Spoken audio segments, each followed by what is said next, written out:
Hi, everybody. Claudia here from Hugo Coffee Roasters. As you know, we are a coffee roasting company that supports animal rescues nationwide, and we do this via our week-long online fundraisers, which begin on Monday mornings and end Sundays at midnight, that benefit a specific animal rescue somewhere in this country. And today, we're with the lovely Orshi from Friends of Michigan Animals Rescue. Good morning, Orshi. Good morning. How are you? I'm good. It's probably afternoon where you are. It is afternoon where we are, All right, good afternoon, Orshi. thank you. Don't worry, I'm nursing like my 5th cup of coffee still. So. Excellent. Now, Orshi, tell us all about Friends of Michigan Animals Rescue. Awesome. Yeah. So Friends of Michigan Animals Rescue, we are located in Belleville, Michigan. Okay. So we're smack dab between Detroit and Ann Arbor. We're definitely out in the country. So you're going through some dirt roads. You're going through, it's out there in the middle of nowhere. But we're a rescue. We've been in operation since 2003. I love this story. We were founded by a married couple, Pete and Marcy LaFramboise, and Pete had retired and Marcy thought that he needed something to do. So they started this passion project, which has been amazing. I got to start volunteering there in 2006 and have been with them ever since. My God, 20 years. I know. I'm feeling, So, and it's great. It's cats and dogs. And one of the things that's unique about this rescue is that we actually have a physical location in Sumter Township. And so we have like an adoption center and a place where to house the animals. The animals are housed, and are they taken care of medically as well? Correct. Yep. So we don't have a veterinarian as part of our rescue, but we partner with a veterinarian that takes care of our animals, which is amazing.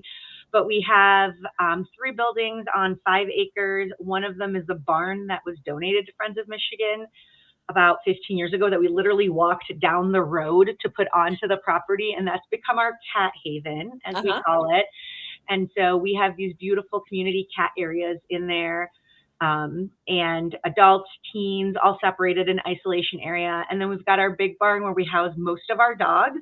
And then we've got what we call our isolation building. And that's where a lot of our dogs that are just coming in that we're not sure if they're sick or what's going on.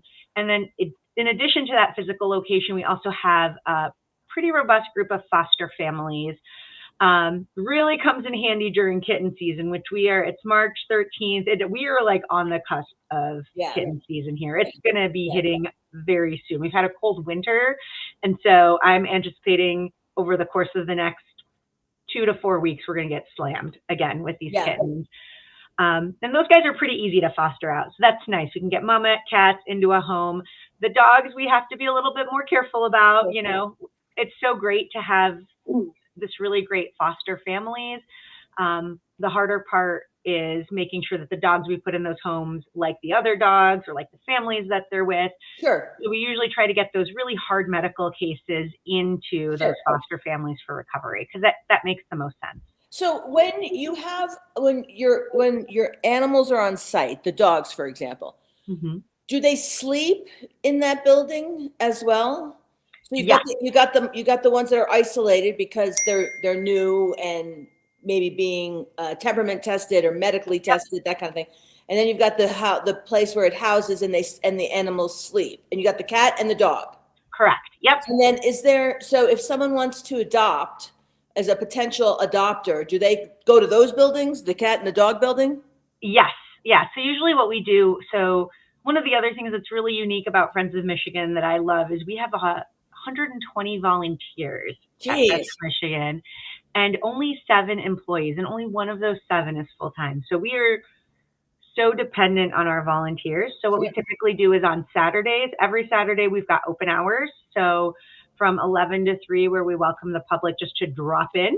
And then we do adoption appointments every other day of the week when it's available. If someone has a dog, we want to make sure that their dog's going to get along with the dog they want to adopt, or we always ask that the entire family and everyone living in the home come and meet the animal. It's a really big one for us. I mean, we're not expecting people to bring their cats in a carrier. Cats are a little bit of a different story, but the humans in the house definitely need to meet our animals. Even if it's grandma that's not moving around very much, if grandma's going to hate, little Benji that's coming, that's not going to be good for that dog. Exactly. Either. So now 20 years ago, 23 years ago, when Mhm. Friends of Michigan Animals started, did it start out of a need in the rural area Yes. where, for example, animal control was just euthanizing every animal that they got instead of trying to rehome or help?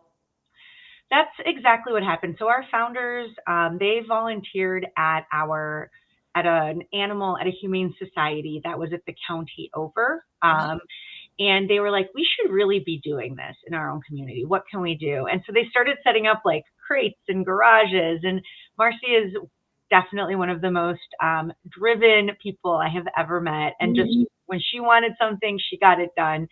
And so the dream had always been like, let's get a property. Okay, they got the property. There was what we call the big barn where the dogs are. Okay, how do we get enough money to build that out so we can have more dogs? Okay, oh, there's this barn that's for sale. Can we move it onto the property? Just so much determination and grit Yeah. there as she's forward thinking. And so that's exactly what it is. So being out in a rural area, we have a lot of mobile home communities as well. That's where kitten season really kills us. People pick up and move, they leave their cats outdoors, or people dump dogs out in the farm fields. And so we have since, over the course of the past few years, partnered with the Township Police Department. So we are a stray hold facility for Sumter Township, which is the township that we're in. So all of the dogs come to us, and we do our best to reunite them with their owners. And if we can't find the owner, then those dogs come into our facility and get adopted out. We are a no-kill shelter. It's another thing that I want to put out there. Sure. We really euthanize for like severe medical cases that there's not a lot of opportunity, and we do very, very few. I can count on one hand in like the 20 years of like extreme behavioral euthanasia. And those are typically like the court case dogs. And that dog has been through a lot of trauma before it comes to us. So we really do believe that every animal has the right home for it. And they're not a ticking time bomb when they come into us. So if it takes a year to get them adopted, I took a dog home in 2010 that had been at the shelter for 6 years. Oh my gosh. And she was a fence jumper, and apparently she growled at some kids once. And so she came in, and she's a pity mix, and she's black. So she's everything, working against her. Right. And it was great because she was a volunteer favorite, and we knew we'd find the right home for her. Now she landed on my doorstep, and she was amazing, right? She was such a great dog for us. So it's really nice to be in an area or be with a rescue where you're going to go in, you're volunteering every day, you're walking those dogs, or you're petting those cats, you're caring for them, and you know that they're going to be there the next time you're there, even if we have more animals coming in. So, Orshi, tell me about, give me a sense of the growth of the impact your organization has had. Obviously, you've grown tremendously in the past 23 years. So now it's 2026. But give me an idea of, like, in 2025, how many dogs and cats came through your facility, came through your rescue, and found their forever homes? Absolutely. So just last year, we had 230 cats find their forever homes through Friends of Michigan. Should also say we have a group of sanctuary cats at FMAR that these are cats that will always pee next to the litter box, or they've just never, they're just really comfortable. Apparently we give them a really great space. Excellent. We've tried, and then they always end up coming back. And then with our dogs, so last year we did 79 dog adoptions. Excellent. And so year to date, we're at already 30 cats and only 9 dogs year to date for us. So, and do you have a spay neuter program? So that's actually a really great point. What we do, so we do partner with a veterinarian locally, which has been a great partnership for us. It's Home Care Veterinary Services, and actually a mobile vet, and they have a surgical suite at Friends of Michigan. And so they provide surgeries for our animals, but then also for their own patients. And so before an animal is adopted out from Friends of Michigan, they have to be spayed, neutered, microchipped, up to date on all of their shots, and we have test them when we have funds. And so we're constantly trying to raise money. Like any rescue, our number one expense is veterinary care, right? You have one heartworm positive dog come through the door, that is $3,500 to $4,500 already. It just is.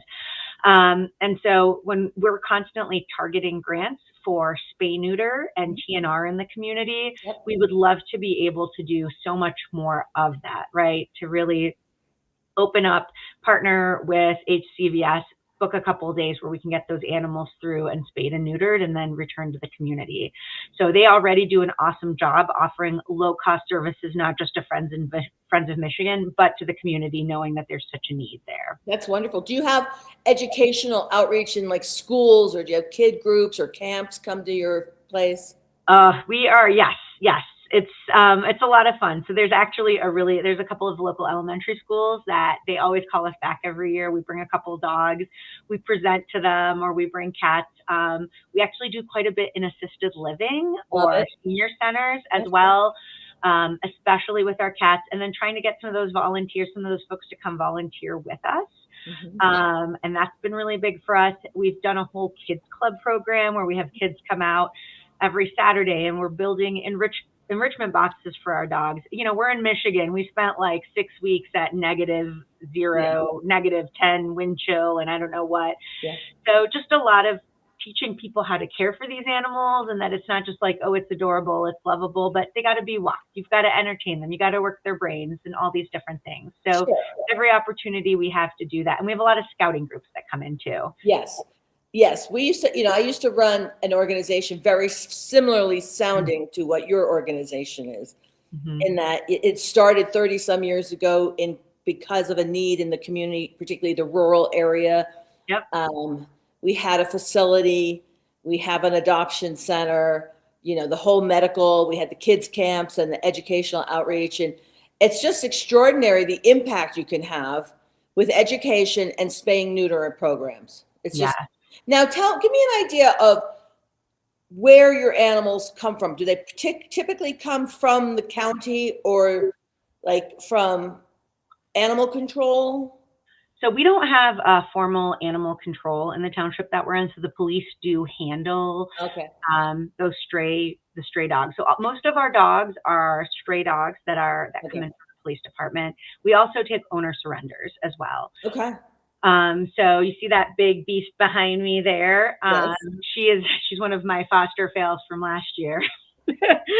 and her mom was an owner surrender. Her mom was pregnant, and where she was housed, they couldn't have multiple dogs. And so came to FMAR. Her mom had all these puppies, and so we really do our best to accommodate the community where we can.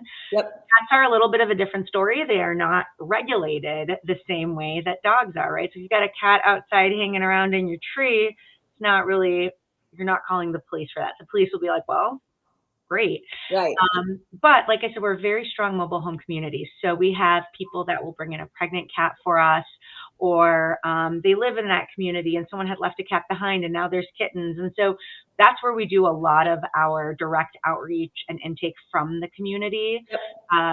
I was joking as we started, like we're right at the cusp of kitten season, which means that people are going to start showing up with bottle babies at our doorstep. Like, I found this, I was mowing the lawn, here is a baby, right? And so it just activates a whole different, like level of like, okay, what are we going to do? Let's get the, kitten formula. Let's get our incubators out. Let's do all of these things. So it comes from a whole variety. And then for us, if we can help, so there was, they've had a couple of disasters in Michigan where animal rescues are looking for a place to temporarily house their animals. So we've had a couple of dogs come from other rescues to us because they've had to renovate or something has happened. So if we have the space, we really try to help them out. So do you have a program that has the word chain in it? Are you thinking Chained, the Chained group out of Detroit? Maybe. We take dogs from Chained. So there's a group that works with owners who have their dogs outside and chained up, and how to provide housing and shelter. And if they don't make a lot of headway with the owners, they'll work with them to try to convince them to surrender the animal. Right. And then so Chain doesn't have like a facility. They're usually partnering with rescues to take these animals and find them new homes. So we've had a couple of chained dogs come through Friends of Michigan. That's awesome. Okay, now, excuse me, Orshi, we have to talk about the fundraiser. Yes. because we've been chatting for almost 15 minutes and we haven't even talked about the fundraiser. Okay, so you guys are doing really well, by the way. You have a lot of fans at Friends of Michigan Animals Rescue, so congratulations on that. We have 2.5 more days. We got to get the word out, get people to buy, because we donate $2.50 for every item sold on the website during the course of the week-long fundraiser that began Monday morning and Sunday at midnight. So you've been doing a great job with your social. We've been putting it out on our social. We just got to keep the words going because we have, like I said, 2.5 more days left. Yeah. And the coffee, if you drink coffee, our coffee's really good. If you don't drink coffee, we have great swag, great fun things that you can buy. Just anything to help Friends of Michigan Animals Rescue. I will say, as a frequent traveler, I always hit up the coffee shop in the Salt Lake City airport, Yes. which is always great. So the coffee is delicious, and my human children, I got them a couple of T-shirts with this fundraiser that I didn't even know you guys had, and they're cat people. Don't tell my dog. Yes. And they're just adorable. They've come out. They just arrived yesterday, and they're so cute. Awesome. So love the swag. Awesome. Okay, now Orshi, give me an idea of what kind of impact like a $300 donation could have on Friends of Michigan. Absolutely. I mean, $300 will give us three cats, 3 kittens that'll cover their spay, their neuter, at least, and then we can potentially get in vaccines as well. It can cover one larger dog for a spay or neuter as well. So it's every little bit of money we get really will go into their direct care. Right. That's perfect. All right. So now, Orshi, we have our work cut out for us. We got to get the word out to get people to buy over the next 2.5 days because we got kitten season. We're on the cusp of kitten season, guys. Help us out. Let's get some money in the pot for spay, neuter, and vaccines on these kittens that are about to come through the door. Absolutely. And in the meantime, we'll do like fingers crossed that we do a great job. I want to write you a big old check on Monday. I love it. We have sent it out to our mailing list as well here internally, and we're sharing it, everywhere. So our volunteers are great, and I'm really excited. I am too. I love this idea of drink coffee, save animals. I'm in. It's like my 2 favorite things in life. Awesome. Powered by coffee, doing it for the animals. I'm here for it. 100%. All right, Orshi, you have a fantastic weekend. Fingers crossed that we just do a great job and I write you a nice check on Monday. Thank you, Claudia, for all that you do, because this is such an awesome event and we're so happy to be a part of it. Thank you for all that you do. You're the heroes of the animal welfare world. Thank you. All right, you have a great weekend. You too. Bye. Bye.